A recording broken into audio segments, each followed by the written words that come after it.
అతిపెద్ద షాపింగ్ ప్రపంచం సిఎంఆర్ మన నిజామాబాద్ లో రామ్ పోతినేని గారిచే సెప్టెంబర్ 27న గొప్ప ప్రారంభం. గత వారం రోజులుగా తిరుపతి వెంకటేశ్వర స్వామి వారి ఆలయ ప్రతిష్టని, స్వామివారి ప్రతిష్టని, ఈ రాష్ట్ర ప్రతిష్టనే మంట కలపటానికి కలియుగ వెంకటేశ్వర స్వామిని రాజకీయాల్లోకి లాగి చంద్రబాబు రాజకీయ లబ్ధి పొందాలన్నటువంటి ప్రయత్నం ఆ దేవుడు క్షమించడు. గతంలో చంద్రబాబు నాయుడు ప్రభుత్వం 5 సార్లు ఉండగా సేమ్ మేమైతే ఎలా అయితే టెండర్లు పిలిచామో అదే రకంగా చంద్రబాబు నాయుడు కూడా టెండర్లు పిలిచి ఆ 5 సంవత్సరాల్లో 4 బిడ్డలుంటే 4 కంపెనీలకు 4 సార్లు ఇచ్చాడు. అయితే ఆయన ముఖ్యమంత్రిగా ఉండగా 14-15 సార్లు నెయ్యిలో క్వాలిటీ లేదని చెప్పి సర్టిఫికేట్లతో ఆ ట్యాంకర్లు వెనక్కి పంపడం జరిగింది.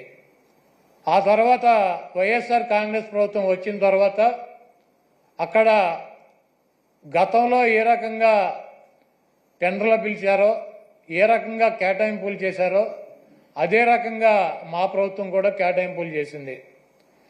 18 సార్లు జగన్మోహన్ రెడ్డి గారు ముఖ్యమంత్రిగా ఉండగా ఈ నెయ్యిలో క్వాలిటీ లేదని చెప్పి దాన్ని వెనక్కి పంపడం జరిగింది.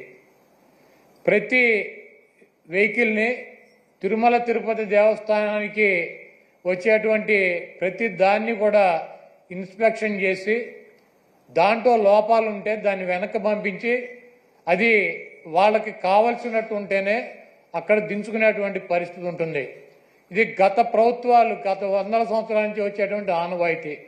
దాని ప్రకారమే చంద్రబాబు ముఖ్యమంత్రిగా ఉన్నా, జగన్మోహన్ రెడ్డి గారు ముఖ్యమంత్రిగా ఉన్నా, అంతకుముందు వేరే ముఖ్యమంత్రులు ఉన్నా కూడా ఈ క్వాలిటీ లేనటువంటి నెయ్యి కావచ్చు, ఇతర ఆహార పదార్థాలనే రిజెక్ట్ చేసి వెనక్కి పంపినటువంటి సందర్భాలు కోకొల్లలు ఉన్నాయి. అదే విధానంగా చంద్రబాబు నాయుడు ముఖ్యమంత్రి అయిన తర్వాత 4వ తారీఖు జగన్మోహన్ రెడ్డి గారు జూన్ 4న ఆయన రాజీనామా చేశాడు ఈ రాష్ట్రానికి ముఖ్యమంత్రిగా. జూలై 17వ తారీఖు వరకు అనేక ఆహార తినుబండారాలు, ఆహారాన్ని సరఫరా చేసేటువంటి టెండర్లో తీసుకున్నటువంటి కాంట్రాక్టర్లో నెయ్యి సప్లై చేశారు, ఆహార పదార్థాలు సప్లై చేశారు.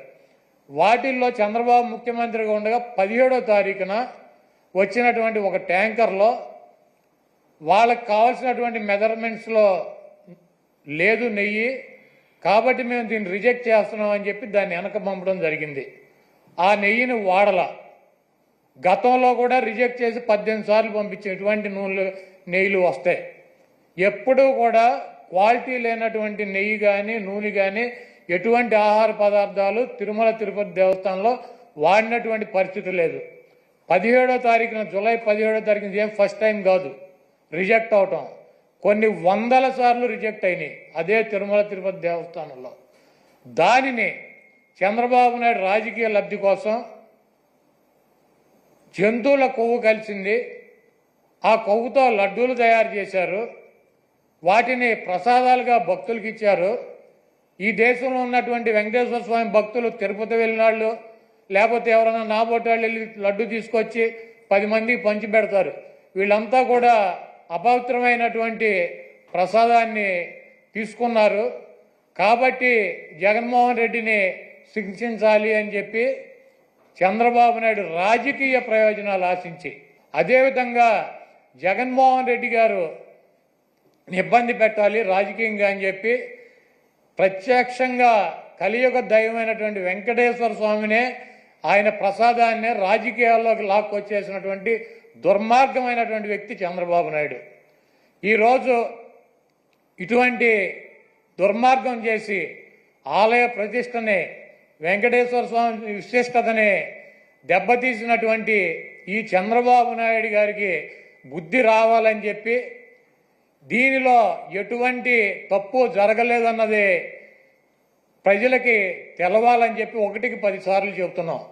ఎందుకంటే ఆ ప్రసాదం సేవించినటువంటి ఏ భక్తుడు కూడా కల్తీ ప్రసాదాన్ని తీసుకోవాలా, అక్కడ రిజెక్ట్ అవుతుంది. మొన్న వచ్చినటువంటి వెహికల్ కూడా, ఆయన ముఖ్యమంత్రిగా ఉండగా వచ్చినటువంటి వెహికల్ కూడా రిజెక్ట్ అయ్యి వెనక్కి వెళ్ళింది, అది వాడల. అటువంటి పొరపాటు తిరుమల తిరుపతి దేవస్థానంలో జరగడానికి అవకాశం ఉంటుందో, అక్కడ ఉన్నటువంటి బోర్డు కానీ, అక్కడ ఉన్నటువంటి ల్యాబులు కానీ, అక్కడ ఉన్నటువంటి ఉద్యోగులు కానీ ప్రతి వస్తువుని టెస్ట్ చేసే లోపలికి అనుమతి ఇచ్చేటువంటి పరిస్థితి ఉంటుంది.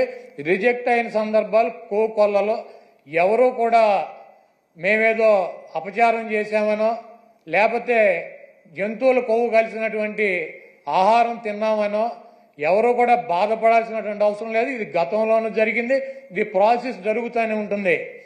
ఎక్కడా కూడా ఏ ల్యాబ్ కూడా డైరెక్ట్గా దీంట్లో పశువులకు సంబంధించినటువంటి కొవ్వు కలిసిందని చెప్పి ఇవ్వాల. ఇలా జరిగి ఉండొచ్చు, అలా జరిగి ఉండొచ్చు. దీని మీద ఇంకా క్షుణ్ణంగా పరిశీలించాలని చెప్తే ఆ పనికిమాలిన రిపోర్ట్ ఒకటి తీసుకొచ్చి ఇది జరిగిపోయింది, తినేశారు, వండేశారు, స్వామికి పెట్టేశారు అని చెప్పి ఒక దేవుణ్ణి అడ్డం పెట్టుకుని రాజకీయాలు చేయడానికి దిగజారిపోయినటువంటి వ్యక్తుల్ని ఏమనాలి? సుమన్ టీవీలో మీ పర్సనల్ అండ్ బిజినెస్ ప్రమోషన్స్ కోసం కింది నెంబర్కి కాంటాక్ట్ చేయండి.